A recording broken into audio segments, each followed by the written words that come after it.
Special delivery. The delivery of that which is uncommon, exceptional in character, different from others.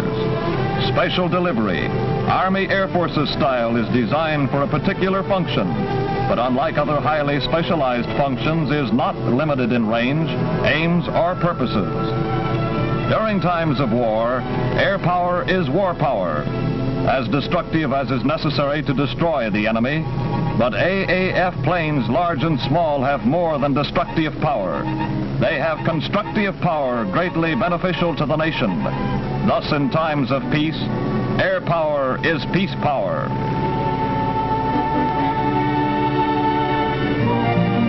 During war, instantaneous delivery was a daily function. Rear penetrations delivered at a moment's notice to assist pushing, back-breaking assaults of the ground forces sometimes meant the difference between victory and defeat.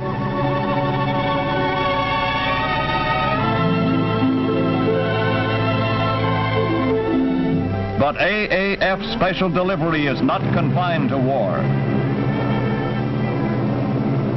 Disrupted communications broken by the ravages of nature are immediately replaced, no matter how difficult the terrain. This same airplane was called upon to assist the late General Patton maintain the astounding speed of his history-making drive through Europe. Yet at the same time, in other parts of the world, the C-47 airplane was dropping food and medical supplies to men marooned in impenetrable regions. The size of the aircraft helped, not hindered, the different calls for delivery. A small aircraft could use landing areas impossible for use by larger aircraft. One of the great accomplishments of the little Cub was the ferrying of wounded from isolated outposts. Flying over jungle or water. The long-range hospital planes that gave medical attention as well as transportation to suffering men. Airline routes for peacetime were pioneered by the famed Air Transport Command's War Special Delivery. The formidable flying fortress that brought fear to the hearts of the enemy carried serum over the great ice expanse of Alaska. Helicopters, never used as combat planes, penetrated areas where even the small Cub could not enter and made on-the-spot landings to deliver everything from secret pouches to babies. The Tokyo-famed B-25 Mitchell, one of the outstanding planes of the war, is now fighting for health. Instead of bombs, the B-25 now sprays DDT over large areas in a very short space of time and on a moment's notice. Epidemics can now be prevented or stopped suddenly. These gliders help to bring the free peace we now enjoy. In the peaceful future, they again will be working for you in various ways, detaching freight gliders along a regular route, just as freight trains now drop off cars at way stations. Your Air Force is continually developing new and more astonishing aircraft. The XF-12, a new photo reconnaissance ship. The XP-84, a new fighter craft with speed and punch.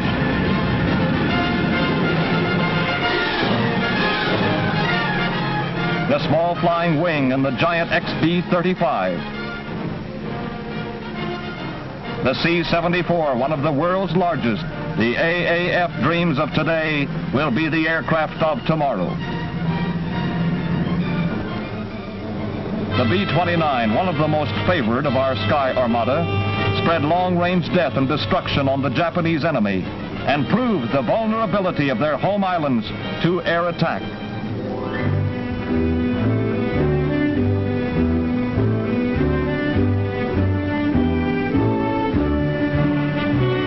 History was made at Hiroshima and Nagasaki when the B-29 dropped the first atom bombs. After the Japs were brought to their knees by this stupendous attack, the B-29 continued its history-making career by flying non-stop from Tokyo to Washington, D.C., accomplishing one of aviation's great feats. Special delivery of America's historic achievements was the destiny of the B-29. for the Army Air Forces next committed the giant B-29 Armada to science. Never before had such a mighty target been assembled beneath a bomb site. 73 ships in a 5-mile area. It was a bombardier's dream target.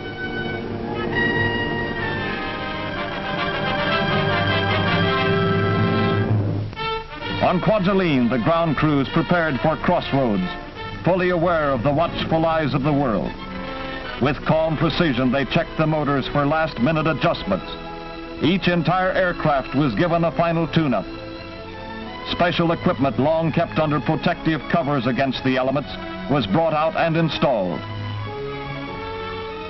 The last rehearsals are held with the drone planes, carriers of all kinds of scientific instruments for measuring the effects of the blast.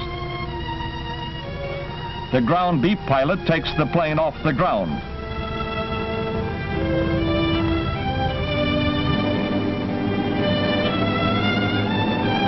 The beep television control in the mothership takes over for the maneuvers. Finally, the drone is turned back to a ground beep control for a perfect landing.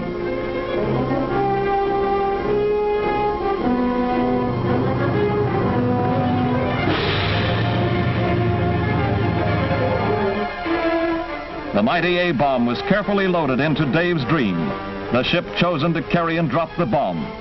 Constant guard was maintained and loading activities were carried on behind canvas screens. Aboard the target ships, last-minute preparations were also underway. Animals of various kinds were readied for tests to tell what effects the bomb had on living things. The sheep, first sheared, are then covered with ointment as protection against flash burns. The effects of the bomb on these animals, while not conclusive, will furnish many clues as to the effect on human beings. Leaving their ships, many of them for the last time, crew members boarded barges bound for the observation fleet and safety.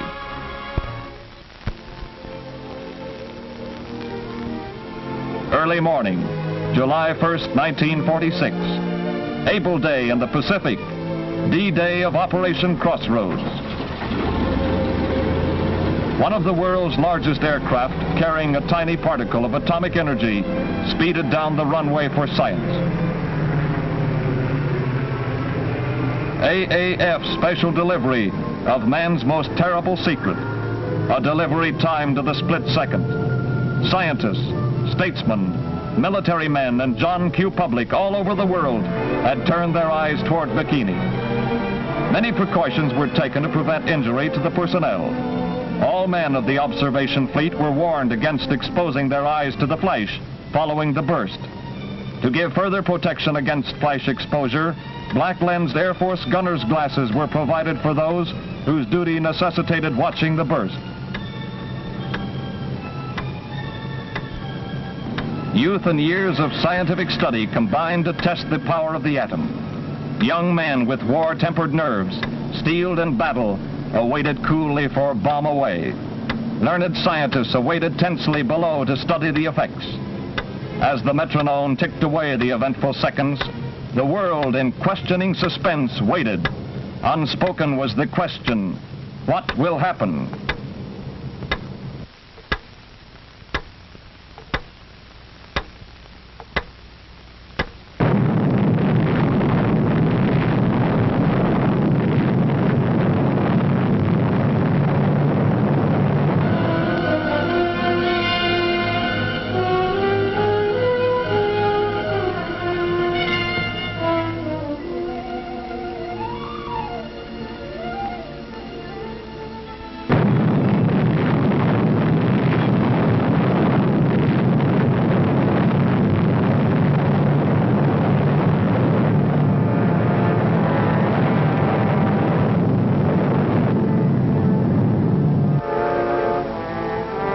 Man peeks into the power of the universe.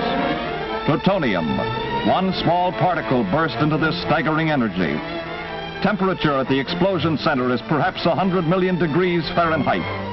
The terrific pressure caused winds up to approximately 1,000 miles per hour. The radioactive vapor and debris rose to 5 miles and lasted an hour before dispersing.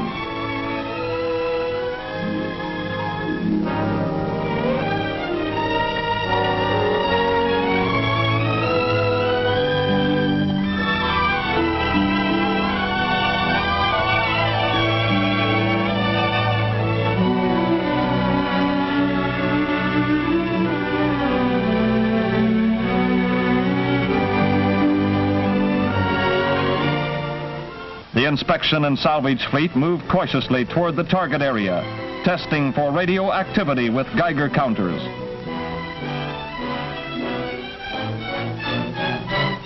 Firefighters brought the flames under control, preparing the damaged vessels for boarding and examination.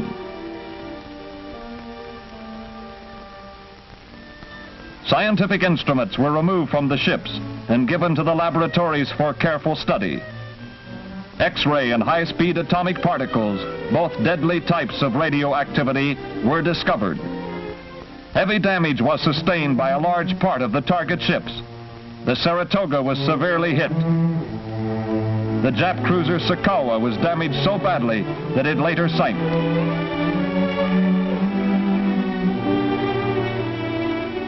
The submarine Skate, with hull intact, was completely smashed topside, and many other ships suffered heavily from the blast. Probably no fleet will ever again be gathered so conveniently for an atomic attacker, but neither would an aggressor nation use only one bomb. Bikini will answer many questions. The answers will pave the way for more questions.